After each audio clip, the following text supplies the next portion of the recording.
جی السلام علیکم، میرا چاند میرا مکھن میری ملائی مفتی انیف قریشی صاحب جیلم پہنچے۔ یہ وہی ہوا جیسے مفتی طارق مسعود صاحب پہنچے۔ تو بھائی مناظرہ تو ہوتا ہے دونوں پارٹیوں میں، جناب اعلیٰ شرائط طے ہوتی ہیں، پھر دونوں فریقین تیار ہوتے ہیں کہ میں مناظرہ کروں گا، دوسرا کہتا ہے میں اس کا جواب مناظر ہوں گا۔ تو کیا یہ لوگوں کے آپ نے مائنڈ سیٹ صرف یوٹیوبروں کو راضی کرنے کے لیے، ڈالر کمانے کے لیے، صرف چینلوں کو اوپر لے جانے کے لیے یہ کام شروع کیا ہوا ہے؟ خدا کے لیے کوئی دین مان بھی ہوتا ہے؟ آپ ڈالروں کے لیے، چینلوں کو اوپر لے جانے کے لیے، ریٹنگ بڑھانے کے لیے یہ طریقہ کار نہیں ہے۔ آپ محمد علی مرزا صاحب کا جواب گھر میں بیٹھ کر کتابیں کھولیں، جس طرح وہ اپنے سٹوڈنٹ کے سامنے کتابیں کھول کے جواب دیتا، آپ بھی بیٹھیں۔ آپ تو تقریروں میں کسی کو گمراہ کہہ دیتے، کبھی کسی کو کہتے، کبھی کسی کو کہتے، کبھی جوش خطابت میں آپ کے اپنے آپ کو نائب اعلیٰ کہتے ہیں یہ گمراہ ہو گیا ہے۔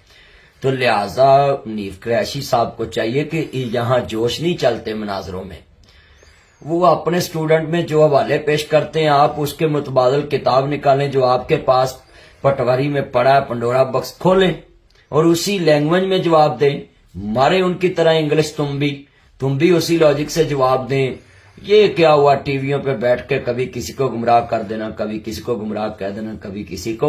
قریشی صاحب ایسے نہیں چلتا۔ آپ سڑکوں پہ جا کے پولیس کے 2 بندے ساتھ لے کر کھڑے ہو گئے، رستے میں 2-4 بندے کھڑے کر لیے اور کہے کہ ہمیں اندر بلایا جائے، یہ بلایا جائے۔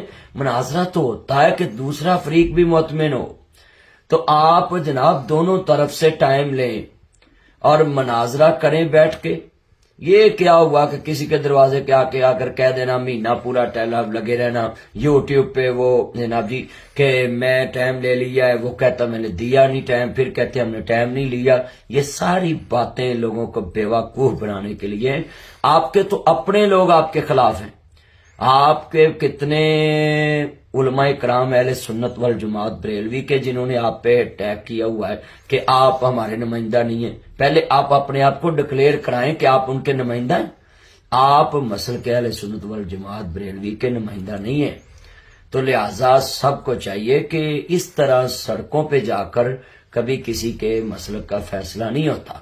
تو آپ بچوں کو اس طرح لڑائیں گے، لوگوں میں یہ پھیلائیں گے کہ بس جی وہ مرزا بھاگ گیا، مرزا کہے گا یہ قریشی صاحب بول گئے۔ نہیں، یہ طریقہ نہیں علماء کا ہوتا۔ المناظر جو ہوتے ہیں وہ ڈکلیئر ہوتے ہیں، جماعتیں ان کو کھڑا کرتی ہیں کہ ہماری طرف سے یہ مناظر ہے، دوسری طرف سے۔ اب آپ کی جماعت والے تو آپ کو اپنا نہیں مانتے، جب سے آپ نے صحابہ کی توہین کی ہے تو آپ کے خلاف تو FIR کٹی ہوئی ہیں، تو آپ کیسے ڈکلیئر کریں گے کہ میں اس مسلک سے ہوں؟ لہٰذا یہ آپ اس آگ سے باہر رہیں۔ آپ جوش خطابت صرف ٹی وی پہ دکھایا کریں، گھروں میں دکھایا کریں۔ باقی حکومت کو چاہیے کہ جو بھی اس طرح روڈ پہ آ کے کرے، بلکہ ان کے خلاف کارروائی کرنی چاہیے۔ کسی کے دروازے کے آ کے جا کے اس طرح کرنا، یہ تو پھر شر کو ہوا دینے کے مترادف ہے۔ وہ اگر جواب دیتے ہیں ویڈیو میں، آپ بھی ویڈیو میں جواب دیں۔ یہ بہترین سٹیج ہے آپ کے ساتھ، پلیٹ فارم ہے، ادھر سے پتہ چلے، عوام فیصلہ کرے کہ کس کے پاس